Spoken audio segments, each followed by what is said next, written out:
오늘 여름 집회 제 말씀의 시간은 제목이 하늘로서 다른 음성이. 제가 오늘 이 제목을 택한 것은 우리 재림교회 안에서 1888년의 기별로 시작된 믿음으로 말미암의 기별이 큰 외침의 시작이라고 하는 예언의 신의 말씀을 쫓아 이 개혁운동이 18장 천사의 운동에 사명을 갖고 그 사명에 대한 정체성을 가지고 탄생된 교회입니다. 그러나 조직은 전 세계적으로 170개국 이상의 조직을 갖고 있지만 지역적으로 너무나 소수의 사람들이기 때문에 아직 알려지지 아니하고 또 오해도 받고 이런 상태에서 있습니다. 그러나 18장 4절에 하늘로서 다른 음성이 하는 이 기별이 우리가 체험하고 이것이 경험적으로 나타날 때 그때는 세상을 깜짝 놀라게 할 마지막 큰 외침의 절정의 때가 될 것이기 때문에 우리는 바로 이 18장 4절을 향한 우리 개혁운동의 기별이 진척되고 있다는 사실을 생각하면서 우리가 이 경험이 우리 각자에게 우리 교회에 나타나는데 우리가 더 많은 열심과 또 연구가 필요하다고 생각이 되어서 이 말씀을 택해 보았습니다.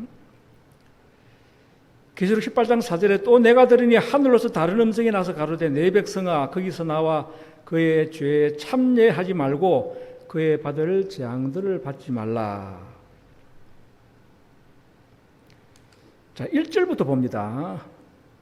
18장 1, 2절에는 이 일 후에 다른 천사가 하늘에서 내려오는 것을 보니 큰 권세를 가졌는데 그의 영광으로 땅이 환하여지더라. 힘센 음성으로 외쳐 가로되 무너졌도다 무너졌도다 큰 성 바벨론이여 귀신의 처소와 각종 더러운 영에 모이는 곳과 각종 더럽고 가증한 새에 모이는 곳이 되었도다. 자, 이 말씀만 가지고 보면은 기성 안식일교에서는 너희가 무슨 이 운동을 하느냐 이렇게 해요. 하늘에서 큰 권세를 가지고 내려와서 땅이 영광으로 환하여지는데 이런 현상이 눈에 보이지 않거든요. 그럼 재림교회도 역시 마찬가지예요. 계시록 14장에 보면은 계시록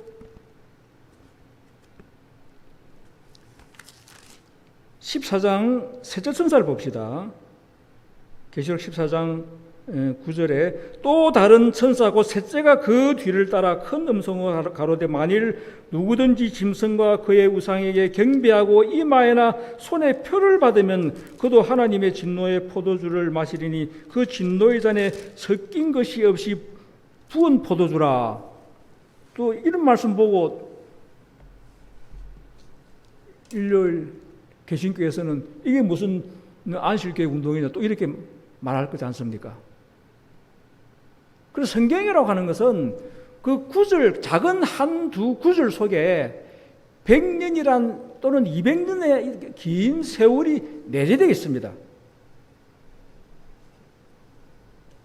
그래서 성경에 나오는 그 말씀들은 그 긴 세월을 함축하여 가장 절정인 상황을 묘사하고 있거든요.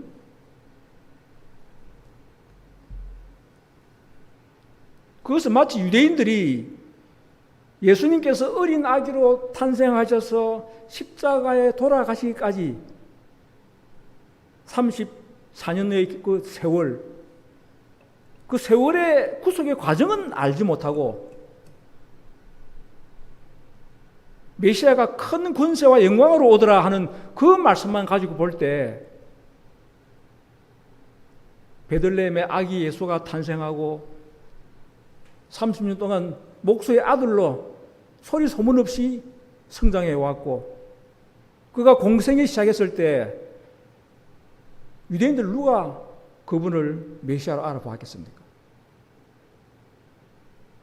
그래서 성경이라고 하는 그 말씀 속에는 한두 구절 속에는 많은 세월이 함축되어 있고 가장 최실정의 그 상태를 묘사해서 기록되어 있기 때문에 그 모양만 가지고는, 결론적인 말씀만 가지고는 이해하기 힘든 거예요. 자, 그래서 18장 1절, 2절 이 운동하고 연결해서 4절에 또 내가 들으니 하늘로서 다른 음성이 나서 가로되 내 백성아 거기서 나와 그의 죄에 참여하지 말고 그의 받을 재앙들을 받지 말라. 바로 1, 2절의 성장 과정을 통해서 4절은 절정을 나타내고 있는 거예요. 이 절정이 나타날 때 그때는 온 세상에 바로 이 개혁 기별이 18장 천사의 이 권능과 능력이 없다는 것을 온 세상이 알게 되는 바로 절정의 초절정의 상태를 4절에서 말해주고 있는 것입니다.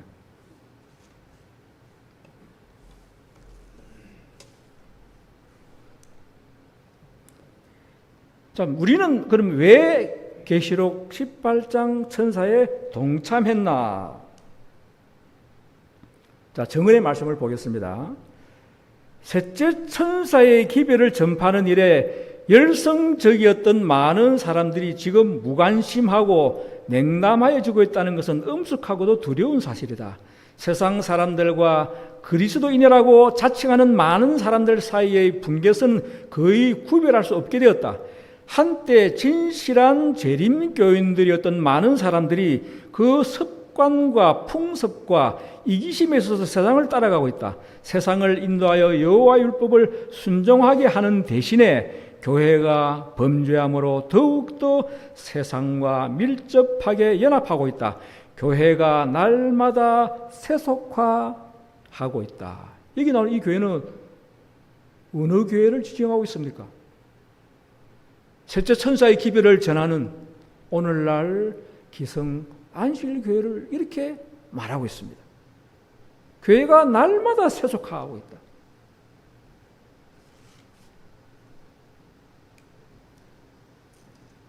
자, 그래서 초기 문제 277페이지 보면 그때 나는 다른 힘센 천사가 명령을 받아 셋째 천사와 연합하여 그의 기별의 능력과 힘을 주기 위하여 지상으로 내려오는 것을 보았다. 셋째 천사가 점점 연약해지니까 교회가 날마다 세속해 가니까 그게 능력과 힘을 주기 위하여 지상으로 내려오는 것을 보았다. 이 기별을 받아들였으면은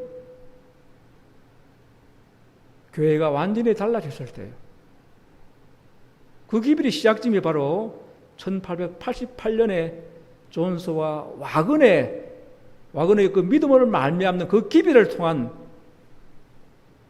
바로 그 시점이 다른 힘센 천사가 시작되는 시점이라고 예언의 정언은 말해주고 있는데 교회가 그때 그 당시 그 기별을 거절했습니다. 자, 그래서 리벤더 1889년도 이 시대의 가장 결정적인 중대한 질문은 누가 여호와의 편에 있는가? 누가 이 세상의 진리의 기별을 전하기 위하여 계시록 18장의 천사와 연합할 것인가? 누가 그 영광으로 온 땅을 환하게 할 빛을 받아들일 것인가? 이다. 누가? 이젠 단체가 아니에요. 누가? 교회가 1888년에 큰 외침의 시작의 기별을 거절했기 때문에 누가 계시록 18장 천사와 연합할 것인가? 이 천사가 내려왔기 때문에 기별로서 내려왔기 때문에 이제 개인적으로 이제 호소하는 거예요. 누가 이 기별에 동참할 것인가?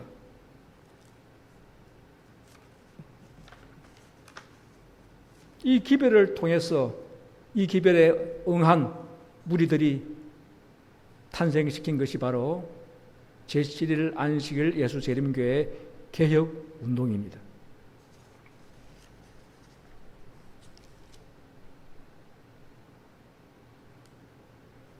자, 두 번째, 교회의 역사는 어떻게 반복되고 있나?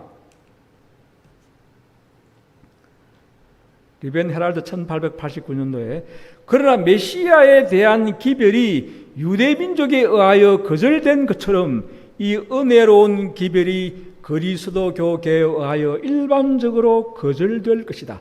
오직 소수만이 진리의 증언을 받아들일 것인데 이는 왜냐하면 사단은 하나님의 진리를 받지 못하게 하기 위하여 가능한 모든 영향력을 행사할 것이기 때문이다. 유대 민족이 예수님을 거절한 것처럼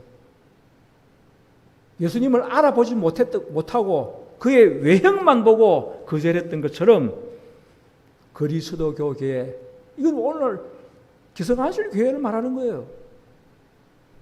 일반적으로 거절될 것이다. 그러나 오직 소수만이 이 진리의 증언을 받아들일 것이다. 이 말씀대로 지금 역사가 진행되어 가고 있습니다.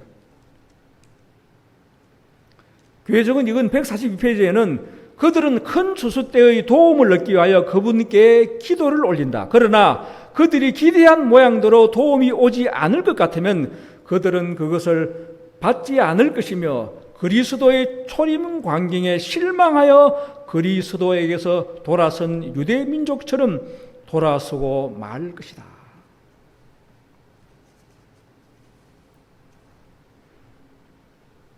이미 아기 예수로 탄생했을 때 나라에 큰 소문이 났죠. 유대인의 왕으로 나신 얘가 어디 있느냐. 동방 박사들에 의해서 거기에서 소문이 났습니다. 온 나라에 퍼졌어요. 유대인의 왕이라 그러니까 헤롯 왕이 분노했습니다. 자기 위치가 흔들리기 때문에. 유대 지도자들도 베들레헴에서 메시아 탄생할 걸 알고 있었습니다. 이미 구약에 그 예언되어 있기 때문에.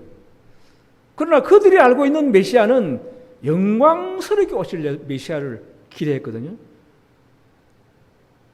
그런데 마구간에 따뜻한 방 하나 얻지 못하고 마구간에서 가난한 목수의 아들로 탄생했다는 그 소문이 유대 민족들에게는 받아들여지지 않았던 것입니다. 그들은 베들레헴에 가보아서 확인할 생각도 하지 않았습니다. 가보지도 않았어요.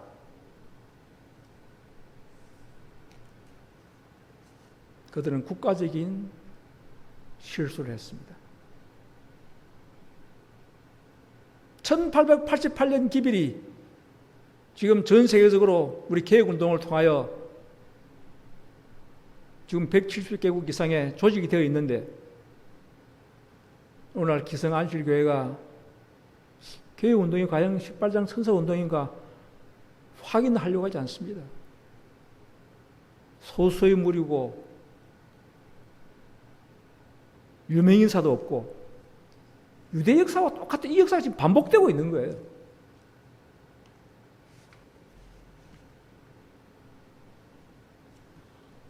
그래서 그들은 아직도 18장 천사는 느즈비 운동인데 아직도 미래의 일로 기다리고 있습니다. 예수를 거절했던 유대민족이 아직도 메시아를 기다리는 것과 똑같은 현상이 지금 재현되고 있는 거예요.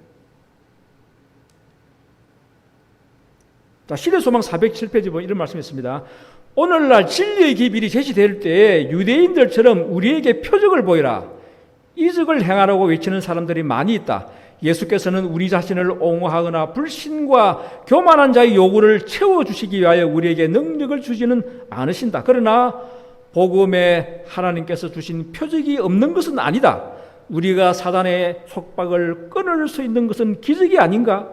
완고하고 억센 의지의 지배를 받던 자가 해방을 얻고 하나님의 거룩한 능력의 이끄심에 전심으로 복종할 때 기적이 이루어지는 것이다. 강력한 미혹을 당하였던 사람이 도덕적인 진리를 깨닫게 되는 때에도 그러하다. 한 영혼이 회개하고 인간의 마음에 일어나는 변화, 곧 인간의 품성의 변화는 살아계신 구주께서 영혼을 구하시려고 역사하고 계심을 보여주는 기적이다. 그리스도 안에서의 은행 일체의 생애는 하나의 큰 이적이다. 세상에서 가장 큰 이적은 불치병자를 살리고 죽은 자를 살리는 이적이 아니라는 사실이에요. 인간이 볼 때는 큰 이적이지만 하나님께서 하시는 데는 그건 아무것도 아니에요. 흙으로 사람을 빚으신 분이 죽어서 살리는 것 얼마나 가능해요?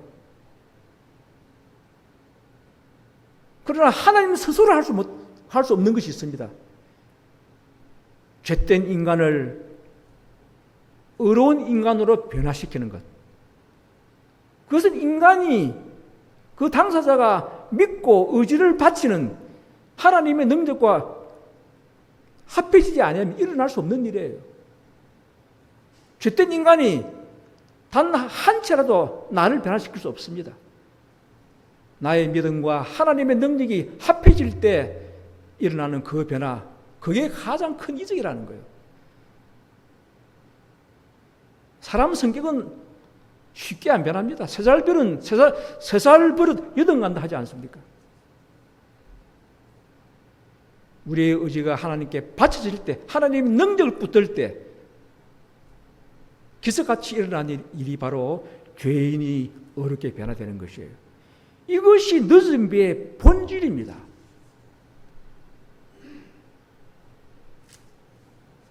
그런데 오늘날 많은 재림교인들이 늦은 비 그러면은 큰 이적과 권능과 방언과 세상을 깜짝 놀라게 할 그걸 기대하고 있는 거예요. 그거는 첨가된 능력이지 늦은 비의 본질은 가장 큰 이적은 죄인이 어렵게 변화되는 것, 품성이 전적으로 거듭나는 것, 가장 큰 이적이라는 거예요. 예수님한테서도 유대인들이 표적을 보이라고 했습니다. 예수님 표적을 행사 안 하신 건 아니에요. 많은 병자를 치료하고 많은 표적을 보였지만은 자기 눈에서 자기 지금 보는 데서 표적을 보이라는 거예요. 그때 예수께서 마태복음 12장 39절에 예수께서 대답하여 가라사대 악하고 음란한 세대가 표적을 구하나 선지자 요나의 표적밖에는 보일 표적이 없느니라.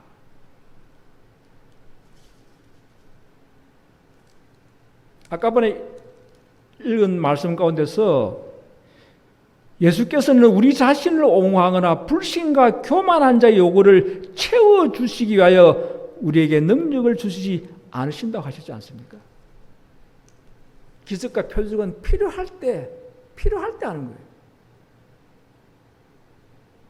누구에게 뭔가 보여주기 위해서, 욕망을 채워주기 위해서 하지 않는다는 거예요. 그래서 예수님께서는 선지자 요나의 표적을 예로 들었습니다. 요나의 표적은 예수께서 십자가에 돌아가시고 사흘 만에 부활하는 그 표적을 요나의 표적에 비유했습니다. 요나가 큰 고래 뱃속에 들어간 것은 바로 죽음의 무덤 속에 들어간 것과 같은 거예요. 그 속에서, 그 죽음과 방불하는 그 속에서 그가 처절하게 통회하고 참회했을 때 다시금 고래 뱃속에서 토하여 내심 받는 기적이 일어났던 거예요. 그 고래 뱃속에 그 무덤 같은 속에서는 그 속에서 요나가 진정으로 거듭나고 변화함을 입었던 거예요. 이 세상에서 가장 위대한 표적은 십자가 밑에서 내 자아가 십자가에 못 박혀 죽고 예수와 함께 무덤에 안식하고 예수의 생명으로 함께 부활하는 이 믿음의 경험, 이 십자가의 경험, 이것이 가장 위대한 표적이라고 하는 사실이에요. 오늘날 이 개혁운동이 인정받지 못하고 있는 것은 늦은 비 하면서 왜 늦은 비 기적이 없느냐는 거예요. 왜 방언을 말하고 불치병자를 일으키는 일들이 일어나야 되는데 왜 안 일어나냐는 거예요. 그들은 늦은 비의 진정한 속성을 모르고 있는 거예요. 늦은 비는 열매 있는 기별이에요. 열매가 완숙되어 먹을 수 있게 되는 것이 그게 늦은 비의 목적 아닙니까? 우리의 품성이 그리스도를 닮고 거룩한 생애를 살아가는 이 품성의 놀라운 아름다운 능력, 사랑, 이것이 늦은 비의 본질이고, 교회운동이 가리키는 것이 바로 이 과정을 통해서 우리가 하나가 될 때 그게 따르는 것이 첨가된 능력이 이제 외적인 치유의 은사와 방언의 은사와 기적이 함께하는 것이에요.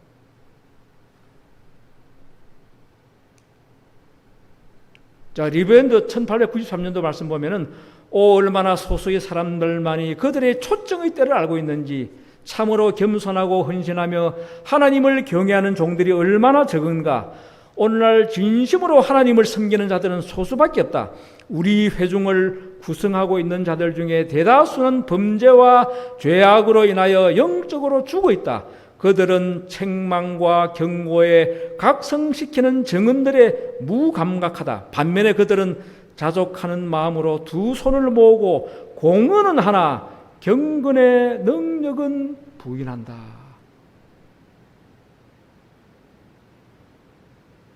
자족하는 마음으로 신앙을 공언합니다. 그러나 경건의 능력은 부인한다.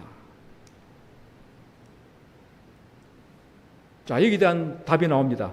디모데후서 3장 1절 5절에 너가 이것을 알라. 말세에 고통하는 때가 이르리니 사람들은 자기를 사랑하며 돈을 사랑하며 거룩하지 아니하며 쾌락을 사랑하기를 하나님 사랑하는 것보다 더하며 경건의 모양은 있으나 경건의 능력은 부인하는 자니 이 같은 자들에게서 너가 돌아서라. 경건의 모양은 있으나 경건의 능력은 부인하는 자에게서 돌아서라.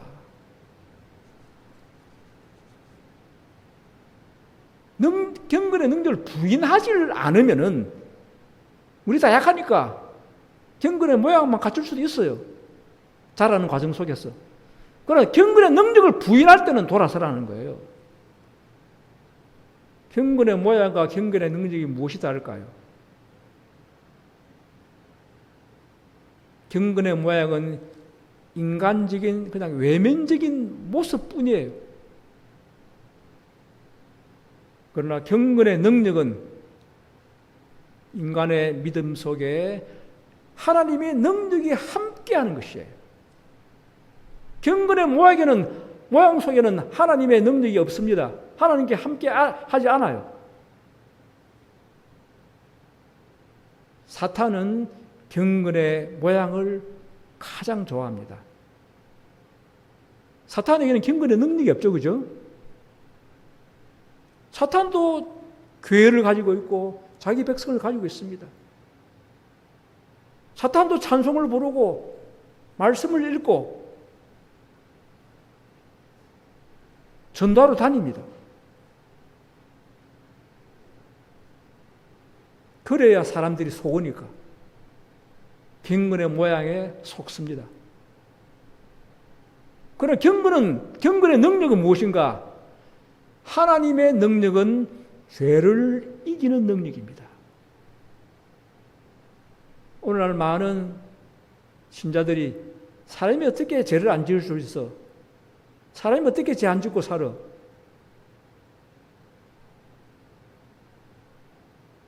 한편으로는 맞습니다. 인간의 힘으로는 죄 안 짓고 못 살아요. 죄 지을 수밖에 없어요. 인간의 힘으로는 그래요. 그러나 믿는 자에게는 능치 못할 일이 없느니라. 그렇기 때문에 하나님 예수 그리스도의 공로를 붙들고 하나님의 능력에 우리가 안주할 때, 하나님 그리스도 안에 있을 때 죄를 이기는 능력이 함께하는 것입니다. 사탄은 죄를 못 이기잖아요. 자신이 죄인데.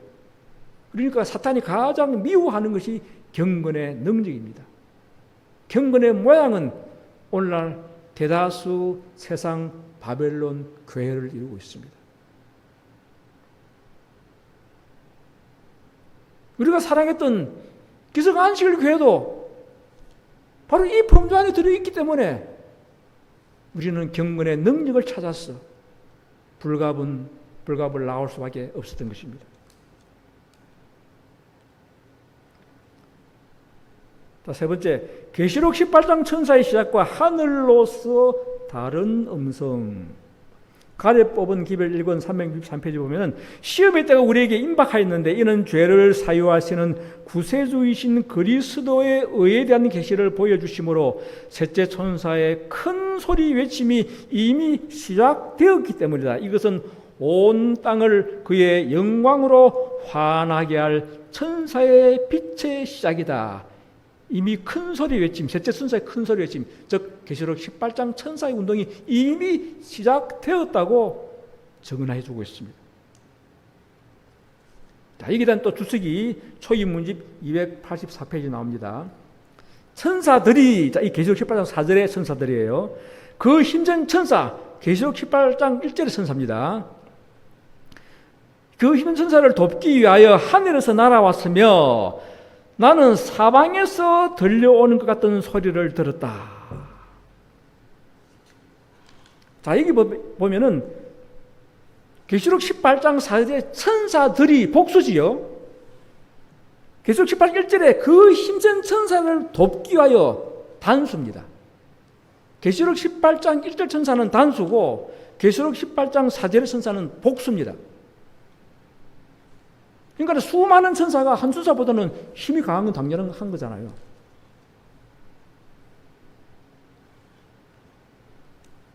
그런데 그 하늘에서 날아왔으며 성경에는 하늘로서 다른 음성이 그랬습니다. 땅에서 나는 다른 음성이 아니에요.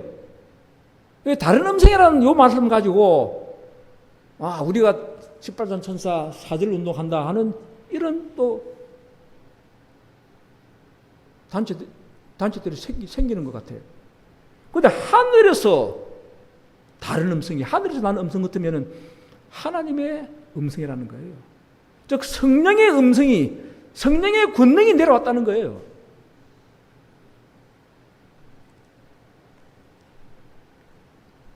자, 첫째 천사, 둘째 천사, 셋째 천사 다 단수죠.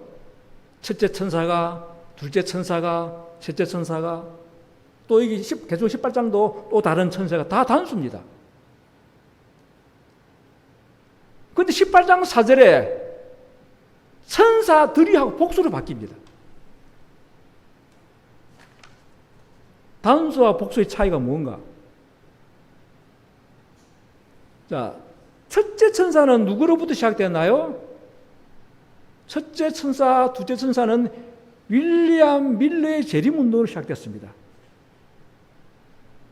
한 사람에 의하여 한 지점에서 이거 단수로 표현하는 거예요. 셋째 천사는 윌리엄 밀러의 재림운동이, 그 운동은 하나님의 운동이었고 그 뜻을 성공시켰지만은 예언의 결과는 실패한 것처럼 보였습니다. 셋째 천사를 일으키기 위하여 엘렌지 하몬이라고 하는 한 작은 소녀에게 하나님의 계시가 임함으로써 제7일 안식일 예수 재림교회, 안식일의 기치를 높이 드는 재림교회가 탄생의 기점이 된 거예요. 그 엘렌지 하몬이라는 한 인간으로부터 시작이 된 거예요. 또 18장 천사도 단수입니다. 왜? 존스 와그너라고 하는 사람에 의하여 1888년 배틀크릭의 그 총회에서 믿음으로 말미암는 의 기별을 통하여 18장 계시록 18장 천사의 기점이 시작된 것입니다. 그래서 단수로 표현하고 있는 거예요. 다시 말해서 한 작은 씨앗으로부터 온 세계에 파급되어, 온 세상에 지금 재림교회가 온 세계 220개 이상에 다 파급되었지 않습니까? 우리 개혁운동도 170개국 이상의 복음이 전파되어 있거든요. 그래서 단수로 표현했는데 18장 4절에 천사들이, 이것은 단수가 아니에요. 왜? 이제 추수하는 작업이기 때문에 전 세계적으로 동시다발적으로 일어납니다. 한 지점에서 시작되는 것이 아니고 동시다발적으로 일어나는, 그래서 천사들이라고 하는 복수로 묘사하고 있는 거예요.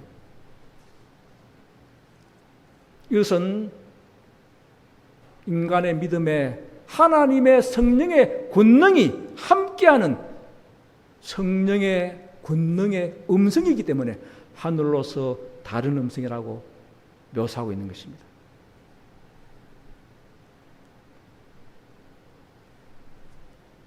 자, 어떻게 그들은 외쳤는가? 내 백성아 거기서 나와 그의 죄에 참여하지 말고 그의 받을 재앙들을 받지 말라. 그 죄는 하늘에 사무쳤으며 하나님은 그의 불의한 일을 기억하신지라. 이 기별은 밤중 소리가 1844년에 둘째 천사의 기별에 포함된 것처럼 셋째 천사의 기별의 연속인 것처럼 보였다. 하나님의 영광이 오래 참고 기다리는 성도들 위해 임하였으며 그들은 바벨론의 멸망을 선포하고 하나님의 백성들이 그 가운데서 나오므로 그의 받을 재앙들을 면하도록 초청하는 마지막 엄숙한 경고를 담대하게 외쳤다. 나는 이 기별이 밤중 소리보다도 훨씬 더 힘있고 능력있게 맞춰질 것을 보았다. 이건 추수하는 작업이기 때문에 어느 한 지점에서 오랜 세월 동안 씨 뿌려가면서 복음이 파급되게 나가는 것이 아니고 이미 익은 그리스도의 품성을 소유한 각 교단의 알곡들을 동시다발적으로 불러 모으는 마지막 절정의 운동인 것입니다. 그래서 이 계시록 18장 1, 2절과 4절의 관계를 우리는 이해를 잘 해야 합니다. 한마디로 18장 천사의 1절이 늦은 비의 시작이라고 한다면 18장 4절은 늦은 비의 절정을, 완성을 말하고 있는 것입니다. 예수님께서 아기 예수로 태어날 때 역시 그는 메시아예요. 그 아기로부터 시작한 거예요. 그러나 메시아의 사명을 한 것은 30세가 됐을 때 모든 걸 버리고 그는 구세주로 나선 것입니다. 바로 18장 1절과 4절의 관계는 바로 그런 관계에 있습니다. 18장 4절은 개혁운동의 바로 절정의 공생애로 들어가는 것입니다. 성령의 권능이 함께할 것입니다. 자, 그러면 둘째 천사의 기별의 그 밤중 소리의 반복이라고 그러는데 그때 어떤 상황이 있었는가? 초기문집 244페이지 보면은 둘째 천사의 기별이 거의 끝나갈 무렵 나는 하늘에서 하나님의 백성들에게 비치는 한 큰 빛을 보았다. 이 빛의 광채는 태양처럼 밝은 것 같았다. 곧 이어서 나는 천사들이 외치는 소리를 들었다. 보라, 신랑이로라, 맞으러 나오라. 이것은 둘째 천사의 능력을 더하여 줄 밤중 소리였다. 바로 계시록 18장 4절이 바로 이 밤중 소리보다 훨씬 크게 삽시간에 온 세상에 능력으로 파급될 절정의 상황을 묘사하고 있는 것입니다. 네 번째, 오늘 우리 남은 무리가 깨달아야 할 것은 초기문집 119페이지 보면은 나는 남은 무리들이 세상에 임할 일을 위하여 준비되지 않았음을 보았다. 여기 우리도 포함되죠. 우리가 남은 무리니까. 마지막 기별을 가지고 있음을 믿는다고 공언하는 대부분의 사람들의 마음이 혼수 상태와 같은 어리석음 가운데 사로잡혀 있는 것 같아. 나는 함께한 천사가 아주 엄숙한 어조로 말하였다. 준비하라, 준비하라, 준비하라. 지금 세상 돌아가는 상황이 이미 종막을 지금 예고하고 있지 않습니까? 지금 2년째 온 세계가 지금 마스크를 쓰고 코로나 바이러스 사태로 지금 온 세상이 몸살 앓고 있지 않습니까? 세상을 경고하고 있고 우리는 준비하라, 준비하라 깨우고 있습니다.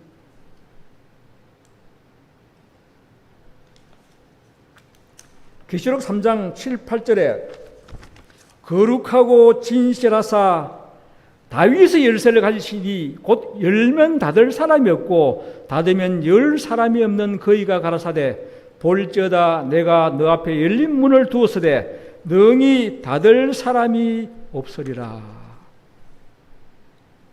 이것은 셋째 천사와 둘째 천사와 셋째 천사의 그 기별 속에서 셋째 천사의 기별로 통해서 지성소의 문이 열릴 것을 예시하고 있는 것입니다.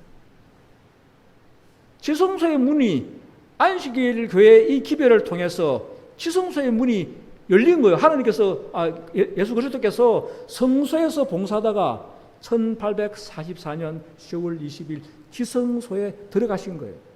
그때 윌리엄 밀러는 그걸 잘못 해석해가지고 예수님이 재림하는 날짜로 오인한 거죠. 자, 그래서 히브리 10장 19, 20절에 보면 그러므로 형제들아 우리에게는 예수의 피로 인하여 지성소에 들어갈 담력이 있나니. 성소 봉사에는 1년에 한 번 지성소에 들어감으로써 봉사가 끝이 납니다. 지구 역사의 종막도 지성소의 봉사로 끝납니다. 오늘 예수님과 함께하는 성도들은 예수와 함께 지성소에 들어가는 그 믿음을 통해서 마지막 구원의 성공을 얻습니다. 그래서 여기 계시록 3장 7, 8절에 너 앞에 열린 문을 두었으되 하는 것은 바로 지성소 문이 열렸으니 여기 들어와서 마지막 권능을 입고 구원을 얻자는 바로 그 기별인 거예요. 다시 말하면 노아 방주문이 닫히기 전에 빨리 들어오라 하는 그 기별과 같습니다.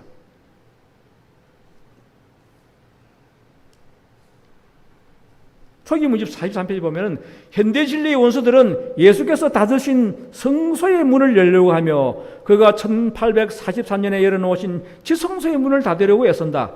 그러나 지성소 안에는 여호와의 손가락으로 기록한 10가지 계명이 새겨진 돌비가 들어있는 법궤가 있다. 사단은 이 인치는 시기 동안 하나님의 백성들의 마음을 현대 진리에서 돌이켜 그들이 흔들리도록 하기 위하여 온갖 계략을 다 쓰고 있다. 현대 진리의 원수들은 한마디로 사단의 부하들은 세속적인 교회들, 사단의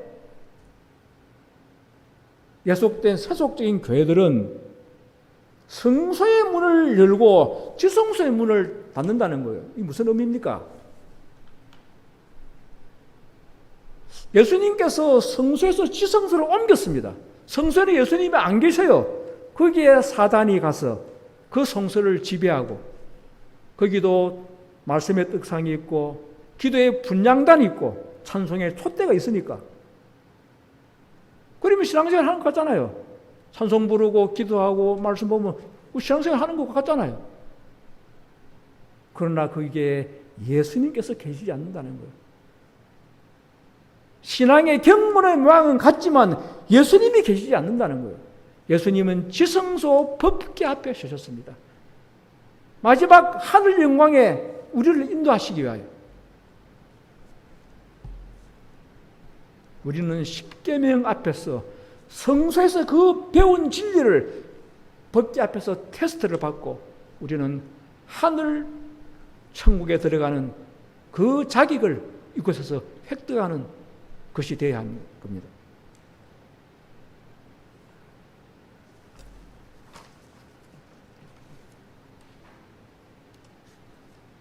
자, 다섯 번째로 하나님의 권능의 날에 서임 받을 자들.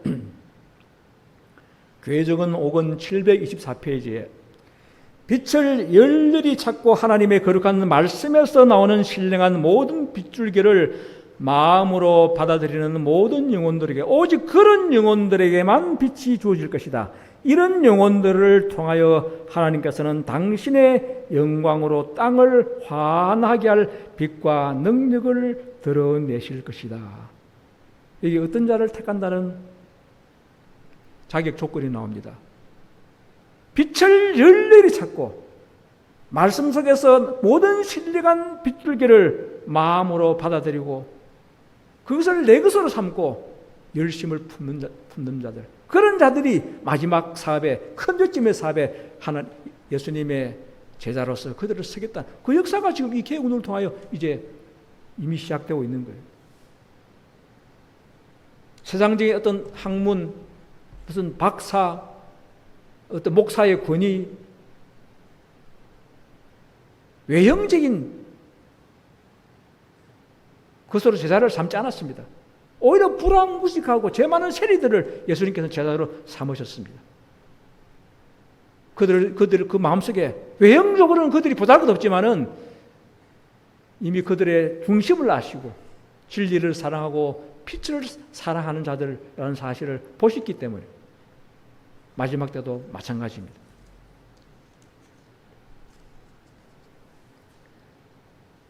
자, 리브 1899년도 2월 14일자 말씀에 우리가 특권으로 받은 위대한 진리와 함께 성령의 능력으로 생명의 빛과 통로가 되어야 하며 또 될 수도 있다. 그 다음 우리는 은혜의 보좌로 나아갈 수 있을 것이며 통회하는 마음으로 무릎을 꿇고 영적인 열성을 가지고 하늘나라를 구할 수가 있을 것이다. 그러면 그 열성은 보상을 가져올 것이다. 야곱처럼 육신의 힘을 들여서 그렇게 할 것이다. 그러면 우리의 기별은 구원에 이르는 하나님의 능력이 될 것이다. 우리의 간구는 열성으로 충만할 것이며 자신이 참으로 공공하다는 느낌이 가득할 것이며 그때 하나님은 우리를 물리치지 않으실 것이다. 우리는 우리의 생활과 품성 그리고 하나님의 재단에서 가져온 핀 숯불로 정결케 된 입술로 진리를 나타낼 것이다.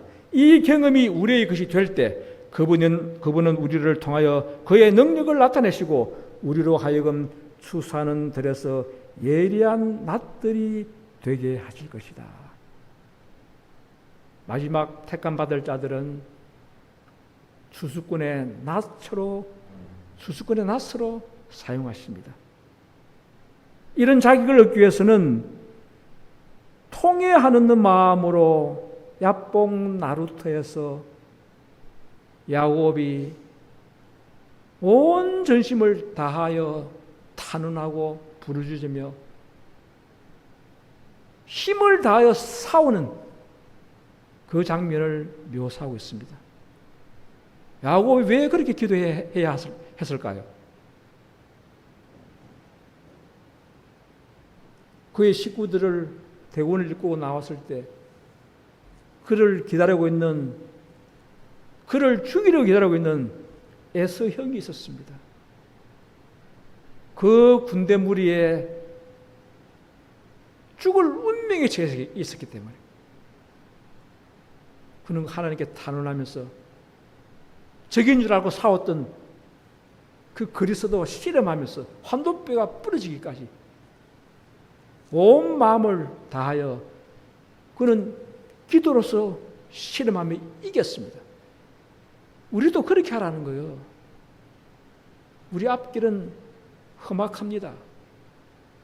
우리 이 재림기별은 세상에서 통하지 않을 것입니다. 우리의 거룩한 기별은 세상에 왕따 당합니다. 세상은 부를 좋아하고 환락과 쾌락을 좋아하고 인간의 욕정과 정욕을 따라 사는 것을 좋아합니다. 노아의 때와 같으리라. 누가 모든 걸 버리고 그 방주 안에 들어가겠습니까? 누가 모든 걸 버리고 거룩함을 받아들이고 재림을 기다리려고 하겠습니까? 이걸 믿지 않는 거예요. 우리가 하나님의 권능을 입으려면 야곱처럼 육신의 힘을 들여서 그렇게 하라고 하는 거예요. 그런 자들에 의해서 우리에게 성령의 권능이 입혀지고 우리를 예리한 낫으로 추수작업에 우리를 내보낸다는 거예요. 괴정은 9권 126페이지 보면은 밤의 이상 중에 하나님의 백성들 가운데 있는 큰 개혁운동에 관한 묘사가 내 앞을 지나갔다. 많은 사람들이 하나님을 찬양하고 있었다. 병든 자가 고침을 받고 다른 이적들이 이루어졌다. 위대한 오순절 날에 나타났던 것처럼 화해의 정신이 보여졌다. 바로 이 개혁운동의 절정의 때에 조만간에 이 일이 이 교회 안에 일어날 것입니다. 사랑으로 서로 화해하고 사랑이 여기 있다. 사랑이 여기 있다. 마가다락방에 그 경험이 일어날 때 바로 그 부르심이 있었습니다. 그리스도의 품성이 우리 각자에게 재현될 때, 그때 첨가된 능력이, 그때 기적이 함께하는 거예요. 물론 개인적으로 언제나 기적이 있겠죠. 그러나 교회적인, 단체적인, 동시다발적인, 전 세계적인 이 이적은 바로 이 계시록 18장 4절에 하늘의 다른 음성, 성령의 권능이 임할 때 이 역사가 일어난다는 거예요. 정투 612페이지 보면은 기별은 변론으로 전해지기보다 하나님의 영의 깊은 감동으로 전해질 것이다. 변론으로는 벌써 제시되었다. 인쇄물들은 감화력을 발휘해왔다.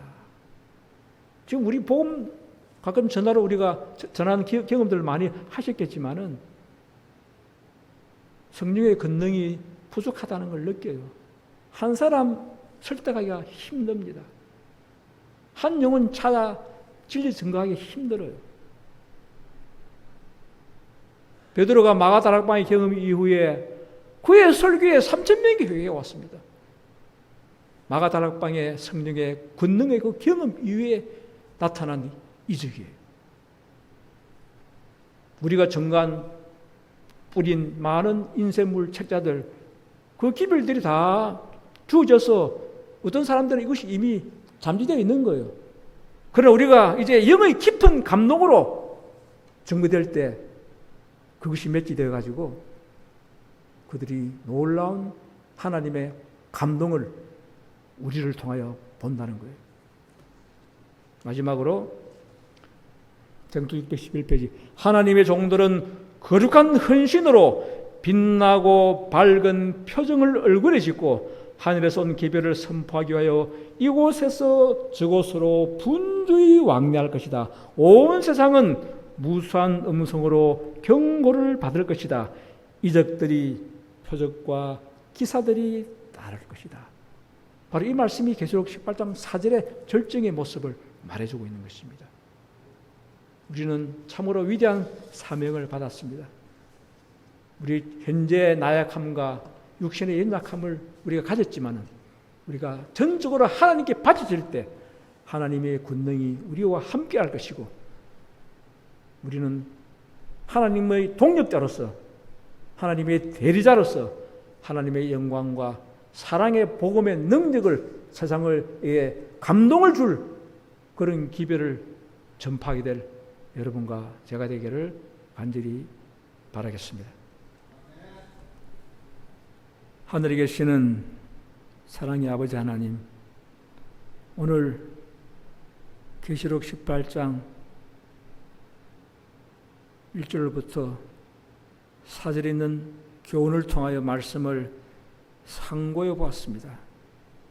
세상이 알지 못하는 진리를 세상에 존재 없는 저희들을 택하셔서 부르시고 진리의 깊은 교훈들을 알게 해주시고 이 세상에 증거해야 할 마지막 큰 외침이 무엇인지를 알게 하시고 그 사명을 주신 주님 은혜 감사드립니다. 그러나 저희들 아직 너무 부족합니다. 아직도 야곱처럼 탄원하고 부르짖는 믿음이, 그런 기도가 부족합니다. 주여, 이번 이 여름 집회를 통하여 우리 모두가 한뜻 한 마음이 되어 참으로 탄원하고 부르짖고 성령의 권능을 구하는 그런 집회의 기간이 되기를 간절히 소망합니다. 세상의 영혼들이 생명의 지식을 알지 못하고 죽어가고 있지 않습니까? 믿노라는 많은 사람들이 경건의 능력은 부인하고 경건의 모양에 안주하고 있지 않습니까? 주여, 이러한 때 일어나라, 빛을 발하라, 엘리야의 심령과 능력으로 증거할 당신의 종들을 찾고 있는 이때에 주여, 내가 여기 있나이다, 나를 부르소서 하며 주 앞에 자신을 내어놓을 우리 모두가 되기를 간절히 소망합니다. 참으로 기도로 실험하며 말씀의 음성을 들으며 주님의 계시를 부여받는 참으로 하나님과 전적으로 교통하는 저희들 되게 도와주시옵소서. 이 어려운 때에 우리 모두를 깨우쳐 주시고 이 위기의 때 정말 준비하고 또 준비함으로 한 사람도 낙오되는 자가 없도록 저희들을 축복해 주시옵소서. 이 집회가 다할 때까지 주께서 함께해 주옵시기를, 성령의 권능으로 임하게 도와주옵시기를 우리 구주 예수님의 이름으로 간절히 기도 올려옵나이다. 아멘.